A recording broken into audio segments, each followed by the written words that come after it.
정책자금 대동여지도 엄기국입니다. 오늘은 소상공인시장진흥공단 직접대출에 대해서 한번 알아보도록 하겠습니다. 낱낱이 파헤칠 거고요. 영상 끝까지 한번 봐주십시오. 이건 대리대출이 아닙니다. 대리대출은 추천서를 받아서 신용이라든지 담보, 보증서를 갖고 대출이 나가는 건데, 이거는 공단에 직접 대출을 실행시켜 주는 거기 때문에 금리도 2에서 4%, 현재 7월달은 끝났기 때문에 미리 가능한지 봐서 8월달에 접수할 수 있도록 하고자 영상을 지금 찍게 되었습니다. 잘 봐주시고요. 구독과 좋아요, 알람 설정까지 한번 부탁드리겠습니다. 그러면 영상 한번 보도록 하시죠.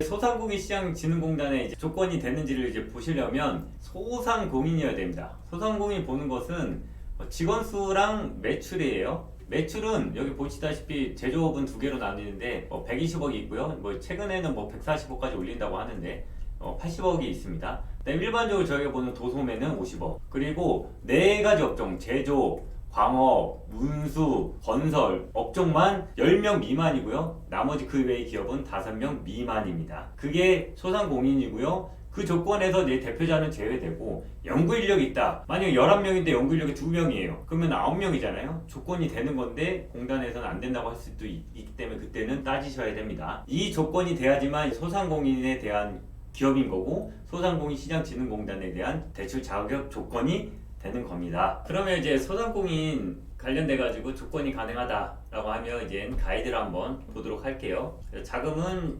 혁신성장자금, 민간투자, 연계형, 신용취약, 소상공인 자금, 일시적 경영애로 자금, 제도전 특별자금이 있습니다. 여기 중에서 혁신성장 촉진자금은 마지막에 디테일하게 좀 다룰 테니까 이게 제일 가장 중요할 것 같아요. 한번 시작해보죠. 제도전 특별자금은 폐업, 휴업 후 재창업 또는 채무조정자가 대상입니다. 한도는 7천에서 1억이에요. 여기에 보면 일반형하고 희망형이 있는데 저희가 볼 건 일반형을 볼 겁니다. 희망형 같은 경우는 여기에 자격 조건 보시면 최근 1년 내 희망 뉴턴 패키지 사업화 자금 수혜, 재창업 사업화 지원 사업 선정자라고 되어 있는데 대부분 거의 본 적이 없습니다. 그렇기 때문에 저희가 봐야 되는 거 일반형이고요. 그래서 재창업 교육 25시간 이상 이수하고 채무 조정 성실상은 3회 이상, 그 다음에 확인서 보이는데 이건 한번 공문을 보고 한번 보실게요. 자, 한번 넘어가서 보시면 이거예요. 이건 패스하고 일반형을 볼게요. 재창업 준비 단계 1년 이내에 소상공인 희망 이거 창업 교육을 이수하면 되고요. 그 다음에 재창업 초기 단계에는 업력이 7년 미만이고 대표자가 폐업기업과 같아야 되고, 그 다음에 폐업기업의 매출이 실적에 보유를 하고 있어야 돼요. 폐업기업의 업력이 3년 이상인 경우에는 제외다 라고 보시면 되고, 3개월 이후 휴업 후 영업 재개 이런 경우고, 그 다음에 중요한 게 이겁니다. 채무 조정 다음 각호 하나 이상을 충족하는 소상공인이거든요. 첫 번째 거는 좀 복잡할 수 있죠. 근데 이거 2, 3번은 가능해요. 공단에서 상한 연장 제도를 지원받고 3회 이상 성실한 소상공인이라든지 2024년 이후 공단의 대안대출을 지원받고 3회 이상 성실 상환 중인 소상공인, 이 부분에 대해서 조금 가능성이 있어 보이지 않나 라고 생각을 합니다. 그 다음에 두 번째 볼 거는 민간 투자 연계형 매칭 융자인데, 이거는 VC나 엑셀레이터로서 선투자를 받은 업체여야 돼요. 그래서 투자 금액이 1억이면 5억까지, 그리고 최대 한도는 5억이죠. 금리는 0.4 가산돼서 3.08이고 기간이 좀 깁니다. 8년이에요. 근데 여기 필수 조건이 좀 어려워요. 공단에서 지정해준 1개 민간 운영사의 투자가 이제 필수기 때문에 소프트웨어 공급 업종 아니고서는 투자가 거의 들어가지 않기 때문에 대부분 해당사항이 없어서 패스를 하겠습니다. 소상공인 취약, 소상공인 자금은 이건 괜찮죠. 과거에는 나이스 등급이 740 몇 점까지여가지고 의외로 등급이 괜찮아서 안 된 경우가 많은데, 이번에 중까지 붙어서 중저신용자이기 때문에 등급이 839점 미만이에요. 얼마나 많겠어요, 대상자가. 그래서 한도는 3천만 원이고 금리는 1.6% 붙어도 4.28이면 정말 저렴한 금리입니다. 그래서 가장 중요한 거, 이게 중요하죠. 사전에 신용관리 교육을 이수를 하셔야 돼요. 그 신용관리 교육 받는 사이트가 있고요. 영상을 신청을 하면 이수증이 나오거든요. 그게 꼭 있어야지만 진행이 가기 때문에 이거를 진행할 거라면 지금부터 8월에 신청할 거면 미리 들어놓는 것도 나쁘지 않습니다. 나쁘지 않은 게 아니고 무조건 해야 되는 겁니다. 그리고 상시 근로자 5인 미만 사업자가 중요하겠죠. 그래서 폭이 많이 넓어졌어요. 이 자금이 예전에 처음 생겼을 때는 막 10,000명씩 몰려가지고 사이트가 폭파되고 그랬습니다. 그 다음에 일시 경영 애로 자금, 매출 급감, 원가 급등, 단기 위기 소상공인이 대상입니다. 7천만 원까지고요. 기준금리 대로 나가요. 가상금리가 없습니다. 근데 이게 좀 보면요, 지원 대상 보면 최근 6개월에 매출의 10% 이상 감소에 대해 증빙을 해야 되는데 보시면 이게 허들이에요. 연 매출 오타죠. 1억 4천만 원 이하의 영세 소상공인인데 매출 증빙을 하기가 조금 어려울 수가 있어요. 그 다음에 7년 이하. 그렇기 때문에 뭐 편의점이라든지 음식점들은 매출이 1억 4천원 거의 넘는 경우가 많거든요.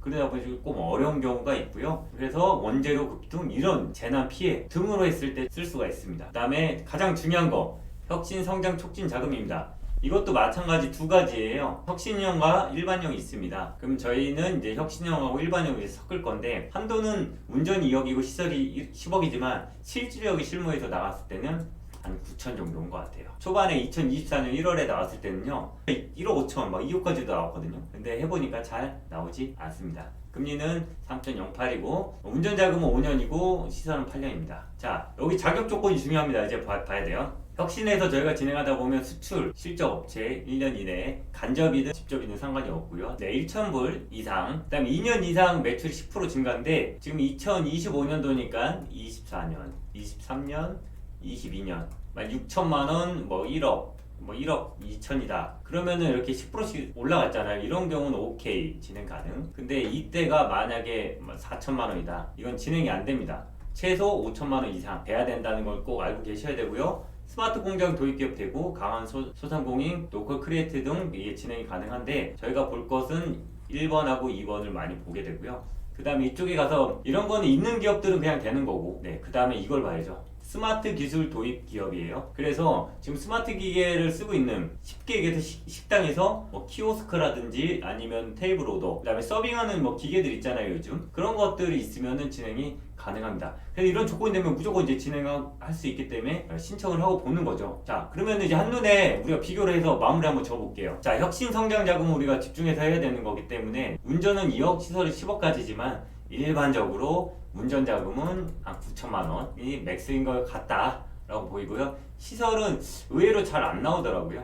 그래서 시설 같은 경우는 신보라든지 기보, 중진공을 통해서 하는 게 낫더라고요. 금리는 저렴하죠. 0.08이고요. 민간 투자 연계형 VC 엑셀 투자 기업이어서 공단에서 설정한 11개의 기업에 선투자를 받아야 되기 때문에 어렵고 선투자금의 1에서 5배 최대 5억 가지고 이건 8년이라는 장점이 있고요. 신용 취약 소상공인 839점 미만 중저신용자고요. 한도는 3천만원까지, 금리는 4.25년. 일시적 결혼 애로 자금, 매출 급강, 원가 급등, 그 다음에 6개월 이내에 매출이 10% 미만 줄었을 때 가능하다고 했죠. 한도는 7천만 원이고 기준금리로 그냥 나옵니다. 단 어려운 게 매출 1억 4천 미만이어야 되고 그 다음에 7년 미만이어야 되고 이런 여러 가지 이유들이 있기 때문에 증빙이 까다로워서 좀 진행될 잘 안 될 수도 있다. 그래서 그런 부분 미리 체크해야 되고요. 제도전 자금, 재창업, 채무조정, 대환대출 받고 나서 3회 이상 조정됐던 포인트로 가는 게 좋을 수도 있고 그 다음에 정책자금 이제 신청자 준비사항은 아까 교육받아야 되는 거 있죠. 신용 취약 소상공인 같은 경우는 신용관리 교육을 받아야 되고 제도전 특별자금은 뭐 재창업 교육 등 뭐 받아야 되는 게 있기 때문에 자금 신청하기 전에 미리 이수를 해두는 게 좋습니다.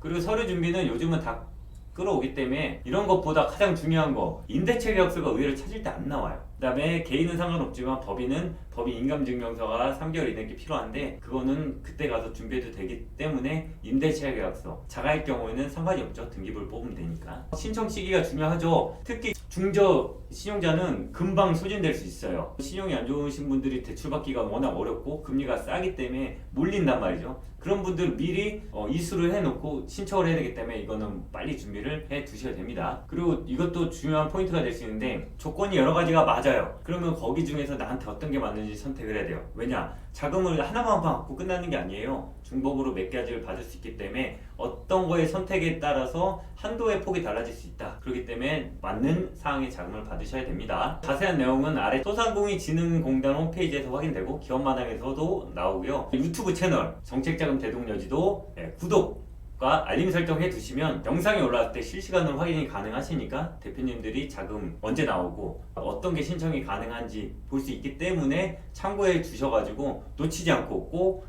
저렴한 정책자금들 받을 수 있으면 좋겠습니다. 이상으로 영상 마치겠습니다. 감사합니다.